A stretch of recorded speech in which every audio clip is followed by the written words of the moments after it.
6 p.m., June 10, 1944. A train grinds to a halt inside Auschwitz, hours after departing Budapest.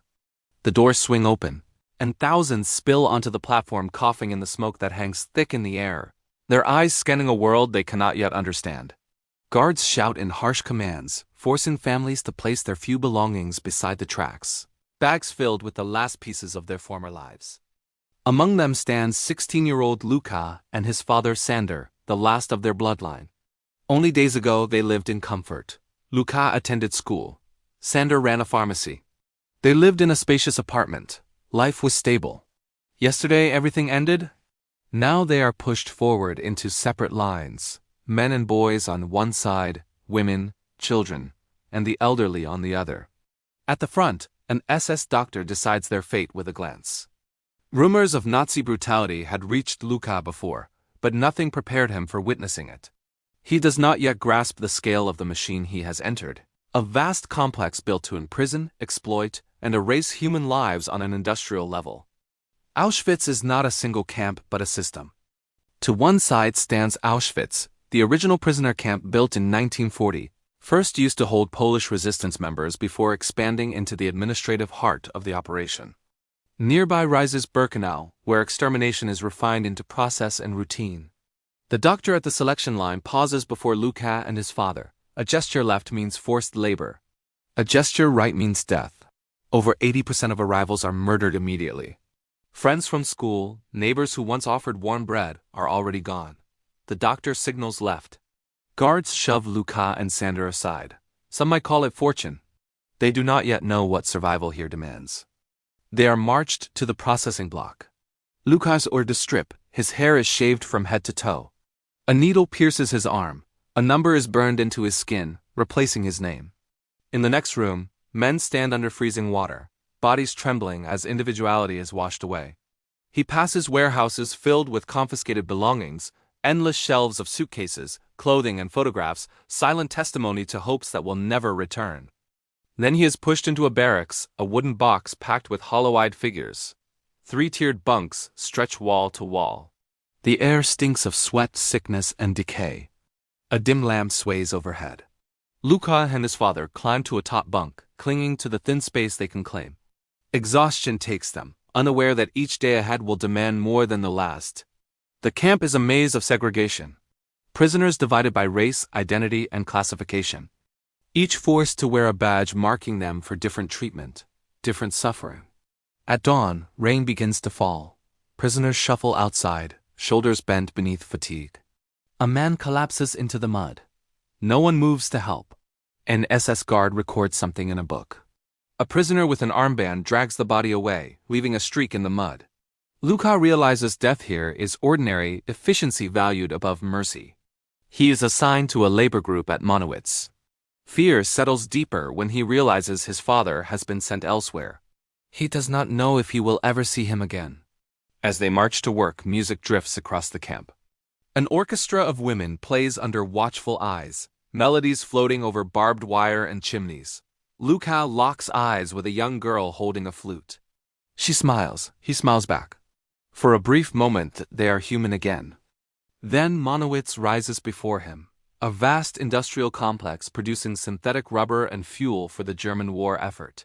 Brick chimneys spew black smoke. Massive buildings loom like prisons. For hours, Lukach hauls heavy sacks from train carts to conveyor belts. Guards watch for any weakness. 2 prisoners collapse and are left where they fall. No one removes them. At midday, Lukach receives watery soup filled with rotten vegetables. He eats silently as whispers spread about medical experiments in the camp hospital, about a doctor obsessed with twins, about children treated as laboratory material in pursuit of racial madness. The cruelty feels endless, incomprehensible. The work continues. Lukach's grip slips. A sack falls. A guard rushes toward him and beats him without a word. He stays silent, knowing cries bring worse punishment. When the blows stop, he lies gasping in the dirt. If he stays down, he will be dragged away. He thinks of his father and pushes himself up, limping back into line. As evening falls, he passes the SS living quarters, brick buildings with beds, furniture, sanitation, and warmth. The same men who starve and beat prisoners return each night to comfort and normality. The contrast is obscene. At 7 p.m., Lukach returns to his barracks, scanning every face for his father. He finds him hunched over, blood on the floor. Sandor has been beaten after a prisoner in his workgroup attempted escape. Lukach holds him upright, then runs to the kitchens. There, prisoners prepare food for others. He finds 2 pieces of stale bread and a small sausage and hurries back.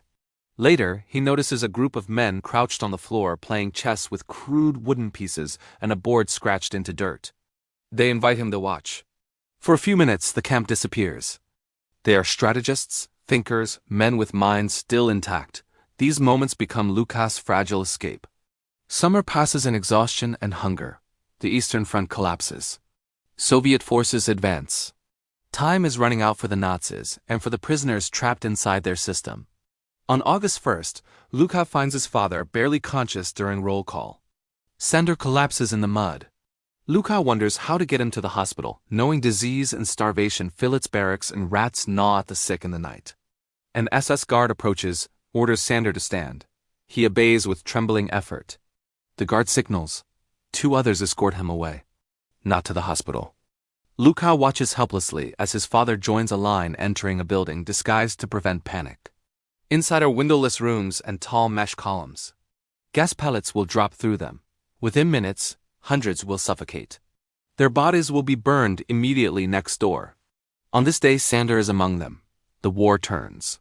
In January 1945, Soviet troops reach Auschwitz and liberate those left behind. But Lukach is not there. He has been forced on a winter march west with thousands of others. His body finally fails. He collapses into the snow. A guard shouts for him to rise. He cannot. The last sound he hears is a rifle cocking, followed by a shot that echoes across the frozen road. Auschwitz operated from 1940 to 1945, expanding from one camp into a vast network of imprisonment, forced labor, and extermination. Over 1 million people were transported there. More than 900,000 were murdered or worked to death. Lukach and Sandor are fictional, but their story represents the countless lives destroyed by an ideology that turned human beings into numbers and suffering into routine. Their memory stands for those who never returned. If this story moved you, share your thoughts below. What lessons must humanity never forget, and how should we confront hatred when it rises again? Join the discussion in the comments and let your voice be part of remembering.